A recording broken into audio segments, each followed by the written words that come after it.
Pagi-pagi makan kudapan, makanan segar aromanya harum, disertai banyak harapan, aku sampaikan Assalamualaikum warahmatullahi wabarakatuh. Halo teman-teman, perkenalkan, nama aku Sifatul Hanifah. Aku dari Prodi Komunikasi Penyiaran Islam 1 KPIA. NIM-ku adalah 2017102034. Di sini aku akan ngebahas tentang yang pertama ada evolusi konsep sunnah ke hadis, dan yang kedua ada sejarah sunnah dan hadis prakodifikasi, dan yang ketiga ada sejarah sunnah dan hadis era kodifikasi. Yuk teman-teman, mari kita simak pembahasan UTS materi yang kelima. Oke teman-teman, di sini saya akan ngebahas tentang evolusi konsep sunnah ke hadis, yaitu ada pernyataan Nabi yang bersifat general. Ini mengidentifikasikan bahwa segala aktivitas manusia dalam kesehariannya, baik secara personal maupun kolektif di dalam komunitasnya masing-masing, apakah itu berkaitan dengan perilaku, tutur kata, perbuatan, dan pengakuan tradisi yang baik, maka hal itu juga dinamakan sunnah. Yang kedua ada sejarah sunnah dan hadis prakodifikasi. 1. Masa Nabi, yaitu ada pro kontra seputar penulisan hadis. Yaitu apa aja sih? Segolongan sahabat berpendapat bahwa penulis hadis tidak dibolehkan, pendapat lain lebih cenderung berkompromi antara dua hadis yang kontra itu. Sedangkan kebolehannya bagi orang yang kuat hafalannya seperti Abisyah, atau larangan bagi orang yang kurang ahli dalam menulis dikhawatirkan campur tulisannya dengan Al-Quran, misalnya ditulis dalam satu lembar. Sedangkan sahabat yang tulisannya bagus dan tidak ada kekhawatiran tercampur dengan Al-Quran seperti Abdullah bin Amr al-Ash tidak dilarang. Yang kedua ada metode Nabi dalam penyampaian sunnah atau hadis. Yaitu apa aja sih metode Nabi dalam penyampaian sunnah ke hadis? Yaitu ada metode tulisan, dan juga ada metode ucapan, dan juga ada metode peragaan praktis. Saya akan menjelaskan tentang metode tulisan. Metode tulisan itu yaitu geraknya diplomasi Rasulullah SAW untuk mengirim delegasi khusus untuk menyampaikan surat kepada raja dan penguasa di kawasan Timur Tengah pada waktu itu, dan surat beliau kepada para kepala suku dan gubernur muslim dapat dikategorikan sebagai metode penyebaran hadis melalui media tulis. Oleh karena itu, penulis memahami maksud larangan beliau untuk menulis hadis pada masa-masa awaliyah sebagai larangan penulisan hadis yang tidak profesional, sebab saat itu dikhawatirkan akan bercampur dengan Al-Quran. Itu yang disebut dengan metode tulisan. Apa aja sih yang disebut dengan metode ucapan atau lisan? Yaitu sebagai orang guru, seluruh umat manusia, tentunya Rasulullah SAW berupaya keras agar ajaran yang beliau sampaikan dapat dipahami, dihayati, dan diamalkan. Dengan demikian ajaran yang telah disampaikan itu tetap otentik dan tidak mudah terlupakan. Oleh karena itu beliau bisa mengulangi hal-hal yang penting sampai 3 kali. Setelah itu beliau yakin pelajaran yang disampaikan mampu dipahami dan juga dihafal oleh para sahabat.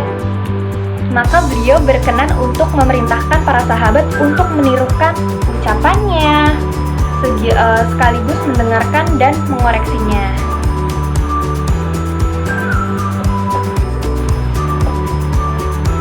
Metode peragaan praktis. Tadi kan kita sudah bahas metode tentang lisan atau semacam metode lisan dan juga metode tulisan. Dan sekarang ada metode peragaan praktis. Apa sih metode peragaan praktis? Metode peragaan praktis ini yaitu para pakar ulum al-hadis lebih khusus menjelaskan tentang metode Rasulullah SAW.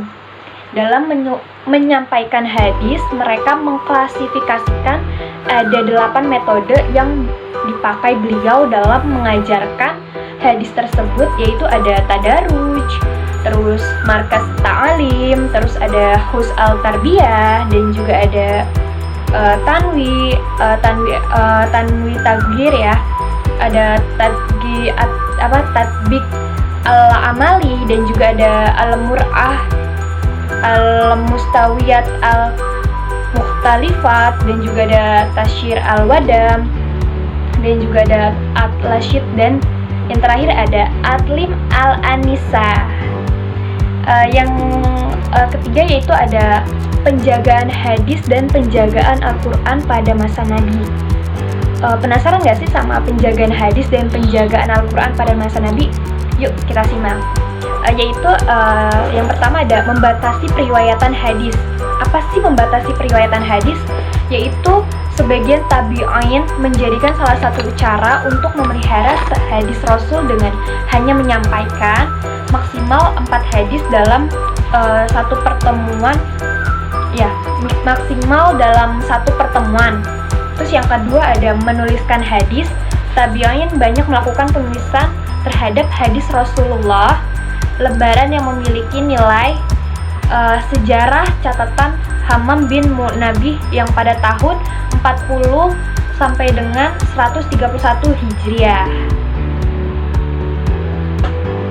Nabi dalam penyampaian sunnah ke hadis, yaitu ada metode tulisan, dan juga ada metode ucapan, dan juga ada metode peragaan praktis.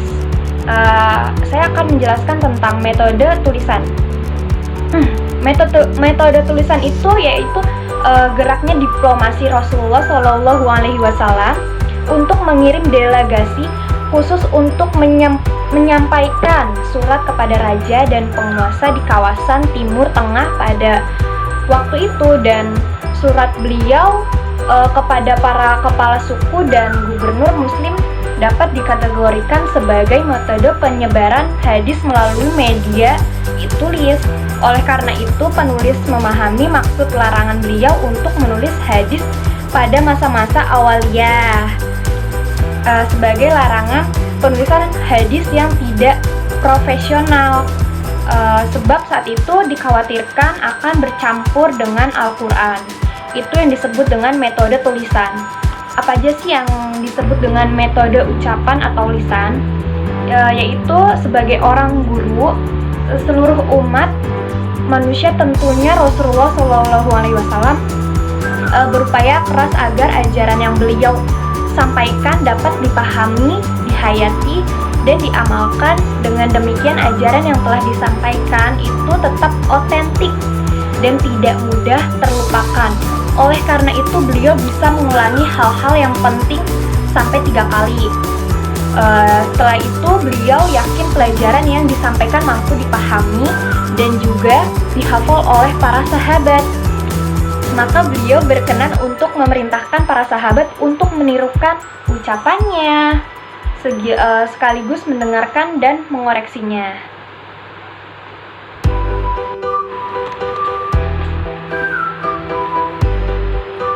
Yang terakhir ini kan ada melakukan rihlah. Nah, yang tadi itu kita bahas tentang penjagaan Al-Quran terhadap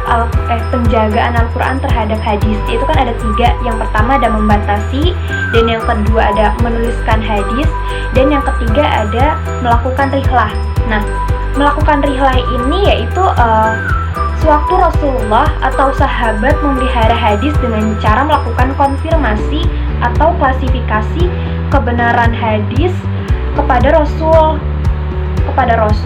Pada masa sahabat, konfirmasi dan klasifikasi tetap dilakukan dengan cara konfirmasi atau klasifikasi kepada sahabat yang sama-sama yang pernah mengetahui hadis tersebut dari Rasulullah. Dengan cara ini sahabat berpergian untuk suatu hadis dalam rangka cek ulang atau disebutnya dengan tasabut tentang hafalannya. Terus yang ketiga ini yaitu ada pemeliharaan hadis dengan kodifikasi secara resmi. Apa sih menurut pemeliharaan hadis dengan kodifikasi secara resmi? Yaitu bentuk pemeliharaan hadis lainnya adalah melakukan kodifikasi hadis secara resmi.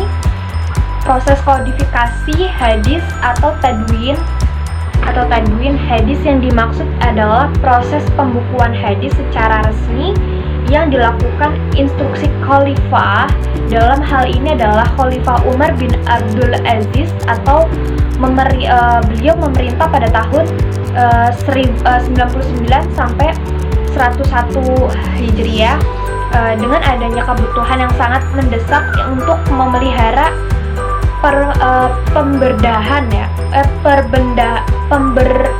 perbendaraan sunnah mendasari khalifah untuk mengeluarkan surat perintah ke seluruh wilayah kekuasaannya. Nah, seperti itu teman-teman. Nah, yang kedua ini ada masa sahabat. Yang pertama kan tadi ada masa Nabi, dan sekarang adalah masa sahabat, saling melengkapi ya teman-teman. Oke, saya akan membahas tentang masa sahabat. Yang pertama ada kebutuhan sahabat terhadap hadis dan cara sahabat meriwayatkan hadis, yaitu masa Abu Bakar Al-Shiddiq menurut Muhammad bin Ahmad Al-Zabi dalam kitabnya Tazkiratul Hufaz At-Tarjami. Abu Bakar Al-Shiddiq adalah sahabat yang pertama kali menunjukkan sikap kehati-hatiannya dalam meriwayatkan hadis. Pernyataan Muhammad bin Ahmad Al-Zabi ini didasarkan atas pengalaman Abu Bakar tatkala menghadapi kasus waris untuk seorang nenek. Wow, sangat hebat sekali ya sahabat Nabi ini. Dan yang kedua ada cara sahabat menjaga sunnah dan hadis Nabi. Masya Allah, tabarakallah. Yaitu dengan caranya jumlah sahabat yang mengikuti pengajaran Nabi pun juga tidak menentu sesuai dengan kesempatan mereka. Hadis yang mereka terima tidak serta mereka hafalkan, tetapi seringkali didiskusikan setelah proses penyampaian dari Nabi untuk memantapkan pemahaman mereka sehingga daya hafal dan ingatan para sahabat bertambah kuat. Waduh, subhanallah.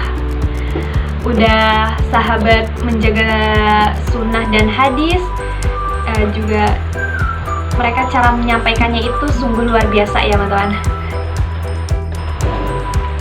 Oke, yang terakhir kita akan ngebahas tentang sejarah sunnah dan hadis era kodifikasi.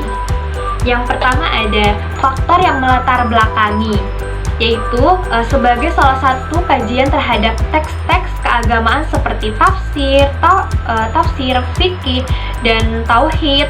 Hadis nampaknya terlahir sebagai sebuah kajian awal dalam di kursus keagamaan, keagamaan agama Islam. Waduh, realitas tersebut jelas menempatkan hadis sebagai sesuatu yang inheren bagi eksistensi Al-Quran. Mengingat pentingnya hadis dalam dunia,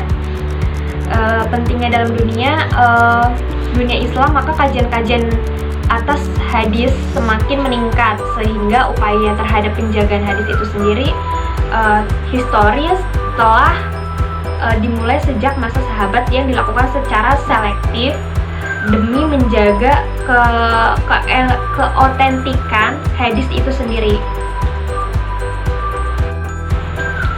Di sini juga ada kodifikasi hadis Umar bin Abdul Aziz, Masya Allah. Dan ini yang terakhir teman-teman, yaitu pengodifikasian hadis secara resmi terjadi pada abad ke-Hijriyah. Ini terjadi pada masa Khalifah Umar bin Abdul Aziz yang pada tahun 99 Hijriah sampai 101 Hijriah. Beliau adalah salah satu khalifah dari Bani Umayyah. Beliau merupakan orang yang pertama kali berinisiatif untuk melakukan kodifikasi hadis secara resmi.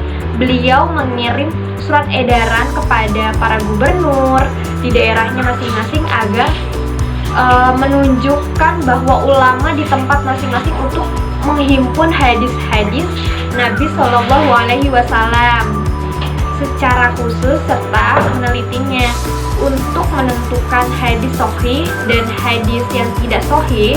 Motif utama Khalifah Umar bin Abdul Aziz berinisiatif untuk mengkodifikasikan hadis adalah satu, kekhawatiran beliau akan hilangnya dan mengenyapkannya hadis karena kian lama kian banyak perawi yang meninggal. Ya Allah. Demikian isi presentasi UTS saya kali ini. Semoga apa yang saya katakan dapat bermanfaat bagi kita semua. Jika ada kekurangan tolong maafkan, karena kesempurnaan benar-benar hanya milik Allah Subhanahu wa ta'ala. Akhirul kalam, subhanaka Allahumma wa bihamdika asyhadu an la ilaha illa anta astaghfiruka wa atubu ilaik. Wallahul muwafiq illa aqwamit thariq. Wassalamualaikum warahmatullahi wabarakatuh.